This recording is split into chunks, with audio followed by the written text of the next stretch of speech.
A little while ago, Charlie was talking about the mitzvah, Tzipis Yeshua, and this whole kinus, this whole night, is an outcry to HaKadosh Baruch Hu, that we're mitzapim and mekavim. So I want to share with you, just for a few minutes, my own outcry, my own tefillah.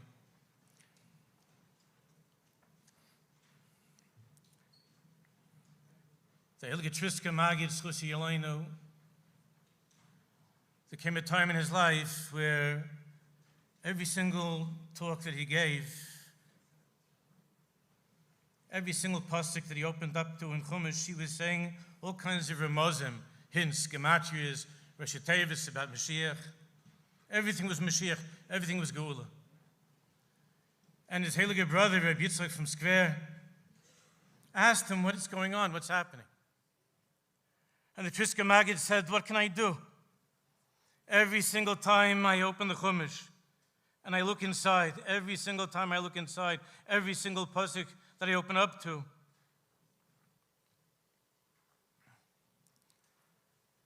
it becomes so clear to me, it's so obvious to me. The Mashiach must come now. I see it in every single pasuk. And I say, HaKadosh Baruch Hu, Abba, Tat in Himmel, Father. It says clearly in your Torah, in every single pasuk it says the Mashiach has to come, that it's time for Geula. So his brother, Rabbi Yitzchak Sfer, heard this. And his brother said, Avramala, these days you don't have to look in every pasuk in Chumash. You don't have to bring a raya from Chumash. Just look at every single Jewish heart. Just look at every broken heart. And you see from every heart that you're looking at, the Mashiach has to come now. And we're living in such a time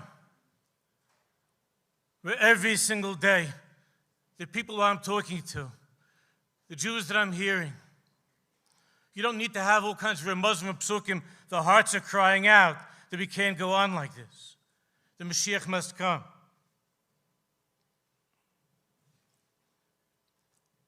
I would say 50 years ago or so, I was by the Rabbi, I was here for Slichas. And I went shopping a little bit on Kingston Avenue in this farm store. And they bought an old copy of the Pri Tzaddik from the Kohen from Lublin, Reb Tzaddik from HaKohen from Lublin. And I was looking ahead to Rosh Hashanah, and there was a sentence that I saw that changed my life. Reb Tzaddik writes, K'moshe shamanum Rabbeinu HaKodeš Mishbitza, that I heard from the Holy Rabbi of Ishbitz. Shemizman his galus Asik Abal Shem Tov HaKodeš Ba'olam. That since the time that the Asik, the business of the Heilige Baal Shem, was revealed in the world, Zeu hisnoitzetzus bechinis Mashiach. That is the hisnoitzetzus, that spark, that awakening of Mashiach. The Asik Baal Shem. And we find this in Shevis Yisrael, from the Vlednik, from Pinchas Koritz, and many, many tzaddikim, and then the Nesiim from Chabad, Beineihem. This Asik from the Baal Shem, Reb Tzadok calls the Asik of Baal Shem, means many things. The Asik of Baal Shem means Simcha, it means Bittul, it means Nagina, it means Ahavas Yisrael, it means his Boinenus, it means his Boidedus, it means many, many things. But the Pnimius of that Asik, of the Baal Shem HaKadosh, is found in the Lashon of the Rambam, by the Siyum now that's taking place, where the Rambam writes at the end, V'lo yeh Asik kol ha'olam. Asik. V'lo yeh Asik kol ha'olam, the only business of the world that's going to be. Elo ladas es Hashem bilvad. It's ladas es Hashem, to know God. Ladas es Hashem bilvad. And then he ends, of course, with the posik, Ki molor es des Hashem, kemayim liyamachas.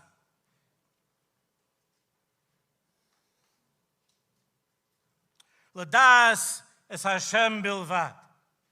Ladas es Hashem, like we learned in Tanya today in Membeis. The das of the Rayim, hymn of Moshe Rabbeinu, that's inside each and every one of us. Ladas es Hashem means das is his kashrus, is connecting, is a deep connection. Ladas es Hashem bilvad. And that doesn't only mean knowing Hashem, but it means recognizing and knowing the Hashem, the Lakus, in every single person that we meet, in our own children, in each other, husbands and wives, parents and children. The Alter Rebbe, look at the Torah and Acharei Mos, asks, how is it possible? What does it mean to do tshuva? Tshuva means to return. But leis also polimine. What does it mean to return to God? God is everywhere. How do you return to him? He never left you. He's everywhere. So what does it mean to do tshuva, to return to him? So Alter Rebbe explains that there are two kinds of relationships. There's panim al panim, and there's achor ba'achor. We know this from the Ksavim. There are two ways of relating to each other in HaKadosh Baruch Hu. One is face-to-face, and the other is back-to-back. You could have a husband and wife, they're living in the same house for 20, 30, 40 years. They raise children together. They go to simchas, they make simchas together, but they're not really facing each other. There's really that das, that knowledge, that awareness, that hiskashrus, that presence of the Rayim, him, of Moshe Rabbeinu, of das, is missing, is not there. And the Navi cries out, Ponim elai oiref, ponim elai oiref eloi ponim. Jews are keeping mitzvahs, Jews are keeping Shabbos. But they're missing this das, this awareness, this connection, this looking for HaKadosh Baruch Hu, this ponim al ponim. The tefillah that we're talking about tonight, this outcry, the urgency of every mitzvah, the Rebbe's call, all that we're discussing, all that we're davening for is one thing. Es panecha Hashem avakesh, al taste panecha mimeni. Es panecha Hashem avakesh, Hashem, I'm looking for you. In every Jew that I meet, I'm looking for you. I'm looking for you in my kids. I'm looking for you in my husband. I'm looking for you in my wife. I'm looking for you in myself. Es panecha Hashem avakesh, al taste panecha mimeni. I heard once from my daughter when she was a little girl a story. I don't know if it ever happened. I've shared it many times. That over 100 years ago, I don't think it's true, but some story that over 100 years ago in London there was a poetry competition. Well, the Americans are busy with the Yankees and the Bulls, and in England they were having poetry competitions. And the three finalists were on the stage, and there were hundreds of people, fine English people in the audience, and there were judges. And the last poem that was given to be recited was Psalm 23, which we know, Mizmor David Hashem Rei Lo Yachsar. Hashem is my shepherd, and if I have Hashem, then nothing in my life is missing. I have everything. I'm not afraid. And that was the last poem. And each one recited it. And the third fellow was a young guy, and he did a beautiful job. It was very, very good. And it was clear that he was going to win, judging by the approval of the audience. He was the winner, hands down. And all of a sudden, somewhere in the audience, an old man got up with a long beard, and an Eastern European Jew got up and called out, judges, could you give me a chance to try? Let me try. And they thought this would be an amusing way to end the evening by making fun of a Jew. And they said, sure, and the old man got up, and he began in broken English to recite Kapitel of Gimel. At the beginning, people were smirking, they were smiling. By the time that he was finished, many people were crying. And the event was over, they're walking out, and the young guy got the award, and they're heading out. And the young man is walking with the old rabbi, and the young man says, Rabbi, the truth is you deserve the award. And the rabbi says, I wasn't competing.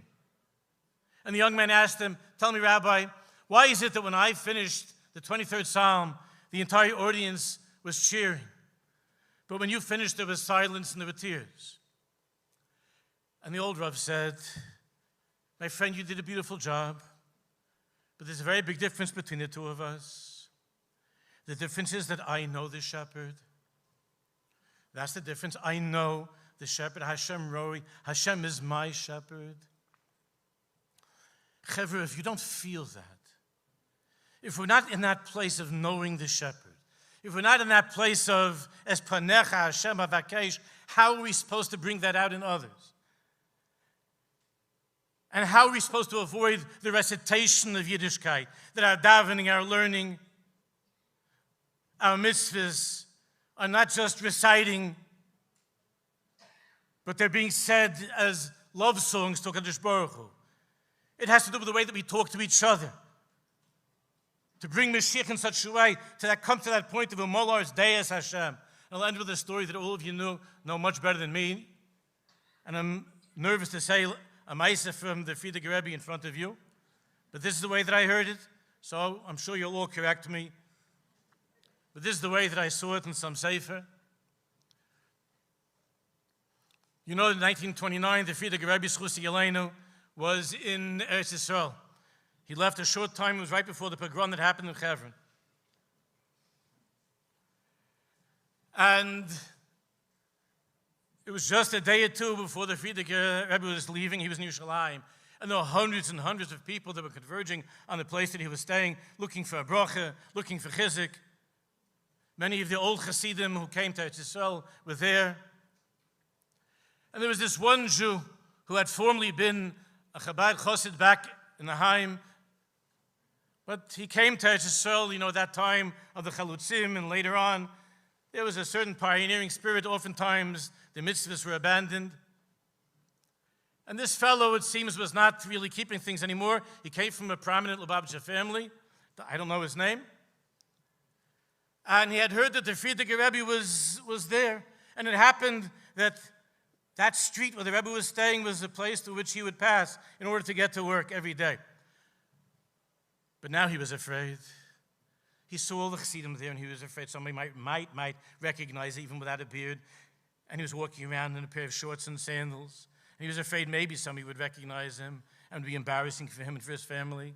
So he avoided the Rebbe, he avoided going there. But then there was a sign that he saw, so he would go around the corner. Every day he would make a long circuit around the corner. And finally he saw a sign, and he understood it was the last day that the Rebbe was there. And how is it possible for an old Lubavitcher Chassid, no matter what he's wearing, no matter what he's doing or not doing, to keep himself away from the Rebbe? So what happened? This Yid, finally, with his shorts and his sandals and his cut-out T-shirt. So the fellow goes in, pushes his way. The Chassidim are looking, they don't recognize him. He has his eyes down. He pushes his way. He became already Israeli enough to do that, and he pushed his way right into the Rebbe. And the Rebbe looked at him in the eyes. And the Rebbe recognized him right away, and the Rebbe said, Dreitzach her, einmal, zweimal. We make circles, we go around, we dray around once, we dray around twice. A saif in the end, but a zicher kommen. In the end, everybody comes back. In the end, for sure, I knew you would come. Dressed this way or dressed that way. But in the end, I knew you would come. Chevre, we're draying a hin and a hair. The day is coming. Hina yom boim. And each one of us is going to be Zoiche Bez Hashem to look at Mashiach in the eyes. It's happening. That's what we're talking about. That's why we're here. It's happening. And we're going to look at Mashiach in the eyes. And Mashiach is going to smile and say, you wandered around so many years. But I knew in the end you would come back. Our job is not to wait for that day. Our job is, Umolar is Deis Hashem now. To fill the world with Deis Hashem. So each and every one of us will be proud to look at Mashiach in the eyes and to be Zoiche for that day. Ki ayin ba'ayin yiru. B'shuv Hashem tzion. B'gul Hashem amitis. Amen v'amen.